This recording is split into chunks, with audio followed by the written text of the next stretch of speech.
Ladies and gentlemen, welcome back to the channel. Welcome to the channel. If you're new here, my name is Nicholas, and I need to shave.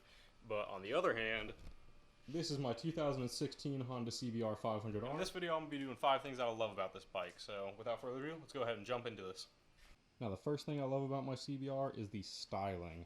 As you can see, it is a very good looking bike, especially for a beginner level bike. I love that Honda didn't follow Kawasaki styling, where they copied the styling from the ZX6R and moved it over to the 400 and the 650 and everything. The 500R looks like its own bike apart from the newer 650Rs, but the 250 doesn't look like this, the 600 doesn't look like this, the 300 doesn't look like this. So I just love that they made it pretty much its own bike. They didn't try to copy any other bike. Now, the second thing that I love about this bike is the comfort of it. As you can see, the seat runs more flat. If you're on a 600 or a 1000 or any sort of super sport, you're going to have an angle on the seat that pitches you more forward, but this is a sport touring bike, so it's more upright. Being in the seating position that a naked bike would have, the bars are higher up than the clip-ons and super sports that would be low. The seat isn't slanted as much, so it's less pressure on your wrists, less pressure on your back, and it's just overall a lot more comfortable. Jumping into number 3, we're going to have something that you do not see on bikes as much, and that is that this subframe is steel. So it does add weight onto the bike, but it also makes it a lot more durable.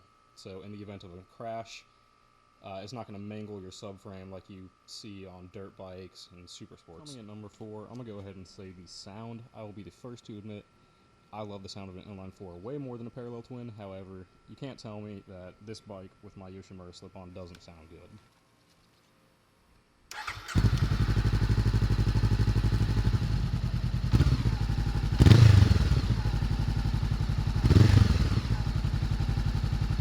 Number 5, I couldn't make up my mind between either gas mileage and easeability to ride, so I'm going to go ahead and just go over both of those.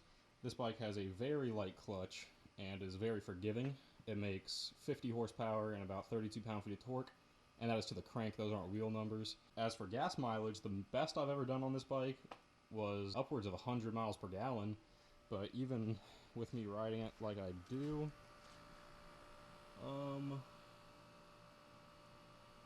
I still get 53 miles per gallon. Now, that 53 might not seem as good as whenever I said you can get upwards of 100. However, taking into consideration a super sport like the CBR500R, you're only going to be getting about 30 to 35 miles per gallon. Alright, that's going to go ahead and conclude today's video. If you guys liked it, be sure to like and subscribe. As for the car show content, the past 3 weekends in a row, I've been trying to go to shows, and they get rained out at every single one of them. I got 2 more coming up. I'm going to go into each of those. Hopefully I can get a video out. But for the next video, be looking out for it next week. It's going to be 5 things that I dislike about my CBR500R.